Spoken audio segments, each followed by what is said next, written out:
ভারত থেকে আসা পানির তোড়ে ভয়াবহ বন্যায় ভাসছে দেশের পূর্বাঞ্চলের 10 জেলা। মানবিক বিপর্যয় দেখা দিয়েছে ফেনীতে। এরই মধ্যে তলিয়ে গেছে জেলার 95% এলাকা। বিচ্ছিন্ন হয়ে গেছে বিদ্যুৎ ও মোবাইল সংযোগ।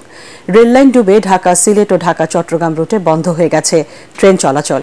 নোয়াখালী, কুমিল্লা, ব্রাহ্মণবাড়িয়া, মৌলভীবাজার সহ বিভিন্ন জেলার উপদ্রুত এলাকায় প্রায় 36 লাখ মানুষ ক্ষতিগ্রস্ত হয়েছেন। বানভাসী মানুষকে উদ্ধারে অভিযান চালাচ্ছে বিজিবি, সেনা, নৌ বিমান বাহিনী সহ বিভিন্ন সরকারি বেসরকারি সংস্থা। প্রতিনিধিদের পাঠানো তথ্য ও ছবিতে আরো জানাচ্ছেন জাহিদুল আলম।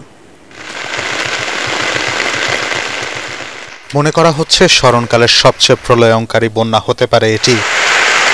বুধবার ভারতের বাঁধ ভাঙা উজানের পানির তোড়ে মাত্র কয়েক ঘন্টায় ডুবেছে দেশের উত্তর পূর্ব সীমান্তবর্তী সিলেট, চট্টগ্রাম বিভাগের অন্তত 10 জেলা। কোনো আগাম সতর্কবার্তা না থাকায় প্রস্তুতিও ছিল না এসব অঞ্চলের মানুষের। বানভাসী মানুষের আর্তনাদ যেন দ্রুত নিরাপদ আশ্রয়ে সরিয়ে নেওয়া হয় তাদের। 30 বছরেও বন্যার এমন ভয়াল চিত্র আর দেখেননি ফেনী পরশুরামের মানুষ। বুধবার একদিনেই জেলার কোথাও কোথাও পানি বেড়েছে 8 থেকে 10 ফুট পর্যন্ত। ফুলগাজী, পরশুরাম এবং ছাগলনাইয়া উপজেলার 95% এলাকায় এখন পানির নিচে। 250-টিরও বেশি ডিজাইন অপশন নিয়ে ওয়ালটন স্মার্ট ফ্রিজ, বোঝে আপনার প্রয়োজন।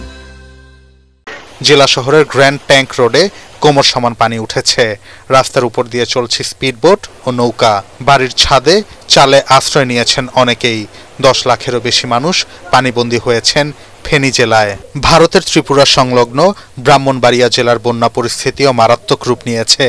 বাঁধ, ব্রিজ ভেঙে বন্ধ হয়ে গেছে আখাউড়া আগরতলা মহাসড়ক। স্থলবন্দরের কোথাও হাঁটু, আবার কোথাও কোমর সমান পানি। বন্ধ করে দেয়া হয়েছে সব ধরনের আমদানি রপ্তানি ও যাত্রী পারাপার। নোয়াখালীর 9 উপজেলার 20 লাখ মানুষ পানিবন্দী। বিভিন্ন জায়গায় অপরিকল্পিত বাঁধ কেটে পানি সরানোর কাজ করছেন স্থানীয়রা। গবাদি পশু নিয়ে বিপাকে বন্যার্তরা।